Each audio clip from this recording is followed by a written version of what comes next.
Hi hello నమస్తే welcome to జనం మాట. నేను మీ ప్రవీణ్. ఈరోజు మీకు ఒక స్పెషల్ స్టోరీ అయితే ఎక్స్ప్లెయిన్ చేయాలనుకుంటున్నాను. ఈనాడులో ఒక స్పెషల్ ఆర్టికల్ అయితే వచ్చింది. అసలు ఆర్టికల్ ఏంటో చూద్దాం. ఐటీకి చావు దెబ్బ, రాష్ట్రంలో పురోగతి లేని ఐటీ రంగం. అంటే పెట్టుబడుల ఆకర్షణలో వెనుకబడిన వైకాపా సర్కార్ 5 ఏళ్లలో వచ్చింది అరకొర కంపెనీలే, మౌలిక సదుపాయాల కల్పనలోనూ విఫలం. అయితే ఈనాడులో వచ్చిన ఈ ఆర్టికల్ చూస్తే నాకైతే ఆశ్చర్యం కలిగింది.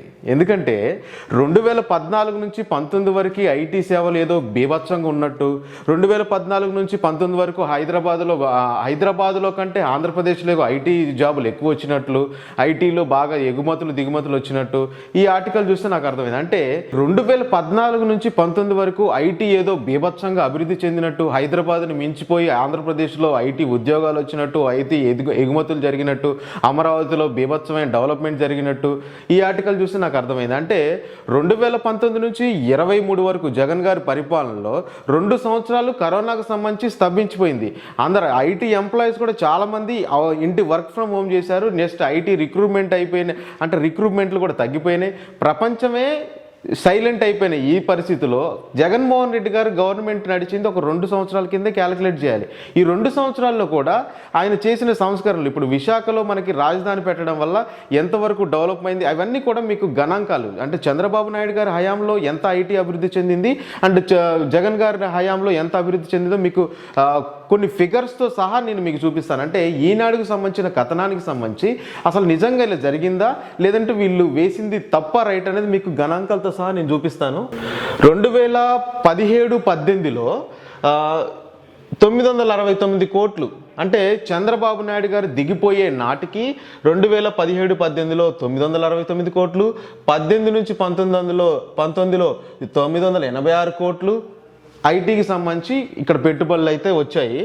అయితే 2022-23లో అంటే ప్రస్తుతం ఎట్నో 1867 కోట్లు ఐటీకి సంబంధించి అయితే మనకి వచ్చాయి. అంటే డబల్, అంటే చంద్రబాబు నాయుడు గారి హయాంలో కంటే జగన్ గారి హయాంలోనే డబల్ వచ్చాయి.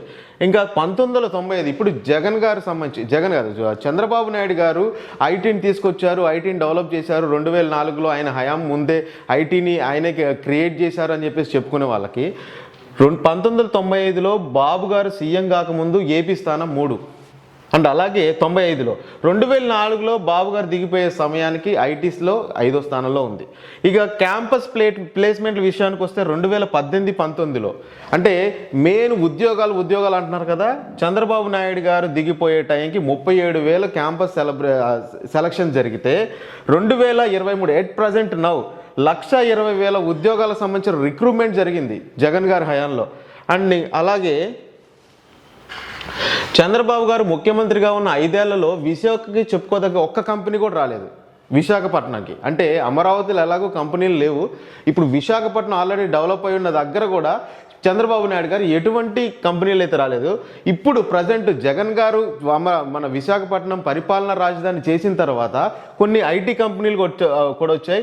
అమెరికాలోని ప్రముఖ ఐటీ కంపెనీ ట్రినిటీ సంస్థ హెల్త్ రైజ్ పేరుతో కంపెనీ ఏర్పాటు చేశారు. అలాగే ఇన్ఫోసిస్ వచ్చింది. అదానీ గ్రూప్ డేటా సెంటర్తో పాటు భారీ ఐటీ టవర్ని నిర్మిస్తుంది. రహైజా గ్రూప్ ఇనార్బిట్ మాల్ నిర్మాణంతో పాటు ఐటీ టవర్ను కూడా కడుతుంది. రహైజా గ్రూప్ కూడా ఇనార్బిట్ మాల్ కడుతుంది. అలాగే దాంతోపాటు మనకి ఐటీకి సంబంధించి కూడా కడుతున్నాయి. ఏపీఐసిసి 2,300 కోట్ల వ్యయంతో మధురవాడలో 19 ఎకరాల విస్తీర్ణంలో ఐస్పేస్ పేరిట ఐటీ టవర్ను కూడా నిర్మిస్తుంది. అంటే ఇదంతా కూడా డెవలప్మెంట్ వాళ్ళకి కనిపించదేమో. ఇవన్నీ డెవలప్మెంట్కి సంబంధించి మీరు కావాల్సి వస్తే మీరు వెళ్ళి చెక్ చేసుకోండి. అండ్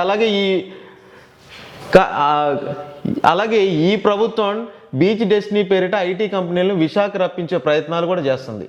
అయితే ఇందులో భాగంగా ఇన్ఫోసిస్ ఇప్పటికే డేటా సెంటర్ను ప్రారంభించగా విప్రో డేటా సెంటర్ను ప్రారంభించడానికి వీలుగా విశాఖలో పనిచేయడానికి ఆసక్తి ఉన్న ఉద్యోగుల సమాచారాన్ని కూడా సేకరిస్తుంది. అండ్ ఇన్ఫోసిస్ కూడా ఇప్పుడు అక్కడ ఇంకో కంపెనీ పెట్టడానికి రెడీగా ఉంది. ఇక అమెజాన్, బిఈఎల్, ర్యాండ్ స్టాక్ వంటి సంస్థలు కూడా ఇప్పటికే కార్యకలాపాలు ప్రారంభించాయి. అంటే పరిపాలనా రాజధాని స్టార్ట్ చేసిన తర్వాత ఆల్రెడీ విశాఖ డెవలప్ అయి ఉంది కాబట్టి మళ్ళీ కొత్తగా మనం డబ్బులు తీసుకొచ్చి మనం ఒక రాజధాని కట్టాలనే టైం అయింది కాబట్టి జగన్ గారు ఒక నిర్ణయానికి అయితే వచ్చారు. ఇప్పుడు 3 రాజధానులు అనే కాన్సెప్ట్ మీద ఇప్పుడు విశాఖని డెవలప్మెంట్ అయితే జరుగుతుంది. విశాఖలో కొన్ని కంపెనీలు కూడా వస్తున్నాయి. ఐటీకి సంబంధించిన రిక్రూట్మెంట్ కూడా, అంటే చంద్రబాబు నాయుడు గారు దిగిపోయే టైంకి 30,000 ఉంటే జగన్ గారు ఇప్పుడు దిగిపోయే టైంకి, అంటే జగన్ గారు తన సీఎం కాలపరిమితి అయిపోయే టైంకి 1,20,000 ఐటీ ఉద్యోగాలు అయితే వచ్చాయి. అంటే మీరు చెప్పిన దాని ప్రకారం ఇన్ కేసు చంద్రబాబు నాయుడు గారి హయాంలో మీరు ఐటీ బాగా డెవలప్ అవుతుంది అనుకుంటే ఆయన హయాంలో చూసినట్లయితే ఉద్యోగాలు అనేది ఎక్కువ ఉండాలి కదా. ఇప్పుడు చంద్రబాబు నాయుడు గారి హయాంలో ఎక్కువ ఉంటే జగన్ గారు ఉద్యోగాలు ఇవ్వలేదు అని చెప్పుకోవచ్చు. కానీ స్టాటిస్టిక్ చూసినట్లయితే జగన్ గారి హయాంలోనే మనకి ఎక్కువ ఉద్యోగాలు అనేది వస్తున్నాయి. అండ్ ఈనాడు రాసిన ఈ న్యూస్ అయితే నాకైతే అంత కరెక్ట్ కాదనిపించింది. విత్ స్టాటిస్టిక్స్తో మీరు కూడా చూశారు. అండ్ మీ అభిప్రాయం కూడా కింద కామెంట్ రూపంలో తెలియచేయండి. అండ్ అలాగే జనమాట ఛానల్ని సబ్స్క్రైబ్ చేసుకోండి.